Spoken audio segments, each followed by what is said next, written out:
Daw University near Kanyakumari, the best emerging university in South India. முதலமைச்சர் விஜயை தலைமைச் செயலகத்திற்கு சென்று சந்தித்திருக்கிறார் மதிமுக பொதுச் செயலாளர் வைகோ. தற்போதைய அரசியல் களத்தில் சர்ச்சைகளுக்கு பஞ்சமில்லாமல் சென்று கொண்டிருக்கக்கூடிய ஒரு காலகட்டத்தில் இந்த சந்திப்பு நடைபெறுவது குறிப்பிடத்தக்கது, மிகவும் முக்கியத்துவம் வாய்ந்ததாகவும் பார்க்கப்படுவது. அதனால்தான் இது மரியாதை நிமித்தமான சந்திப்பா இல்லை வருங்காலத்தில் அரசியல் கணக்கை மாற்ற போகிற சந்திப்பான்னு நிறைய கேள்விகள் இந்த சந்திப்பை ஒட்டி எழுகின்றன. பதில் இன்னும் சற்று நேரத்தில் வைகோ அவர்களே செய்தியாளர்களை சந்தித்து சொல்வாரா இல்லை ஒரு டிப்ளமேட்டிக்கான ஒரு பதிலோடு கிளம்பி போக இருக்காரா அப்படின்றத நம்ம பொறுத்திருந்து தான் பார்க்கணும். தொடர்ந்து நம்முடைய பத்திரிகையாளர் ஜுபேர் அவர்கள் இணைப்பில் இணைகிறார். வணக்கம் திரு ஜுபேர், இணைப்பில் இருந்தமைக்கு மிக்க நன்றி.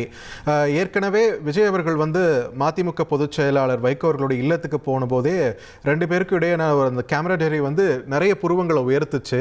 இன்னைக்கு ஒரு மரியாதை நிமித்தமான சந்திப்பு என்ற அளவில் வந்திருக்கு. அமைச்சர் பெருமக்கள் கீழே இறங்கி அவரை வரவேற்று கூட்டிட்டு போறக்கூடிய காட்சிகளையும் நம்ம பார்த்துட்டு இருக்கோம். ஸோ இது ஜஸ்ட் ஒரு நட்புறவோட எல்லா கட்சிகளும் பரஸ்பரம் இருக்க போறாங்க அப்படின்றது மட்டும் பார்க்கணுமா, இல்லை மாறக்கூடிய அரசியல் கூட்டணின்னு இது நாம பார்க்கணுமா? உங்களோட பார்வை. வெறும் நட்புறவு மட்டும் இதை நம்ம எடுத்துக்கிற முடியாது. ஏன்னா நேற்று அமைச்சர் ஆதவ அர்ஜுனா அப்ப சந்திச்சிருக்கிறாரு. அதற்கு முன்னாடி முதலமைச்சர் விஜய் அவர்களே நேரடியாக வீட்டுக்கு போனாரு. அப்படிங்கும்போது தொடர்ந்து ஒரு நட்புல இருக்கிறாங்க. அதே போல துரை வைகோ அவர்கள் போராட்டங்கள்லாம் தாவேகா நிர்வாகிகளோட கலந்தே கூட இப்ப வேலை செய்ய இறங்கியிருக்கிறாரு. அப்படிங்கும் போது அவர்களுக்கான இணக்கம் அதிகரிச்சுட்டே போகுது. ஒருவேளை அந்த கூட்டணி இப்ப திமுக கூட்டணியிலிருந்து எல்லா கட்சியிலும் வெளியே இருக்காங்க. ஆல்மோஸ்ட் மதிமுக மட்டும்தான் அங்க இருக்கு. மதிமுகவும் இன்னைக்கு ஒரு சில நாட்கள்ல நாளைக்கு அவங்களுடைய பொதுக்குழு கூடுது.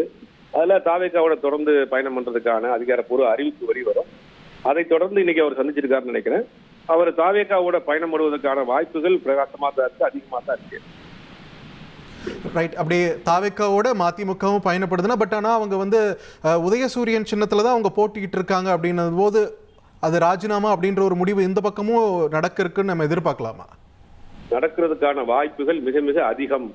ஓகே, 6+7 போய்கிட்டே இருக்கு. அதோட சேர்த்து ரெண்டும் ஆட் ஆகிறதுக்கான வாய்ப்புகள் இருக்கு. வரக்கூடிய தகவல்களும் அப்படித்தான் இருக்கு. ராஜினாமா பண்ணி நேரடியாக தேர்தலை சந்திக்கிறதுக்கு தயாராயிட்டாங்க. ஏன்னா துரை வைகோவை பொறுத்த வரைக்கும் ஒரு தனி சின்னத்துல தான் போட்டி போட்டாரு.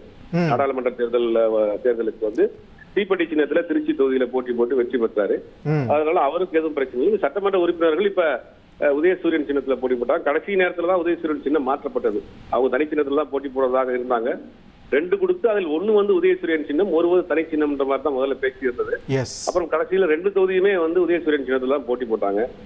இப்ப கட்சி தலைமை எடுக்கக்கூடிய முடிவுக்கு கட்டிப்பட்டு அந்த சட்டமன்ற உறுப்பினர்கள் ராஜினாமா செய்திருக்கு. தாவேகாவோட இணைவாதற்கான வாய்ப்புகள் தான் இருக்கிற மாதிரி தெரியும்.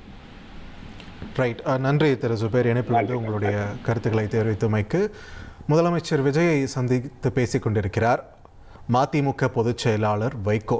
ஸோ அதிமுக தரப்பிலிருந்து தொடர்ச்சியாக எம்எல்ஏக்கள் ராஜினாமா பண்ணதை பார்த்தோம்.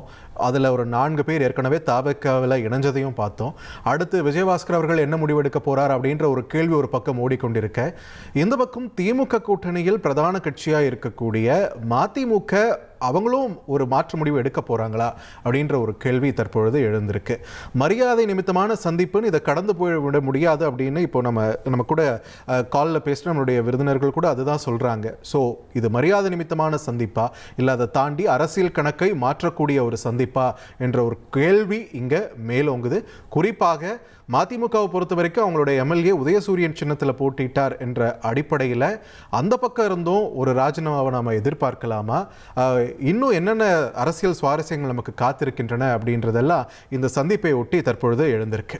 Daw University near Kanyakumari, the best emerging university in South India.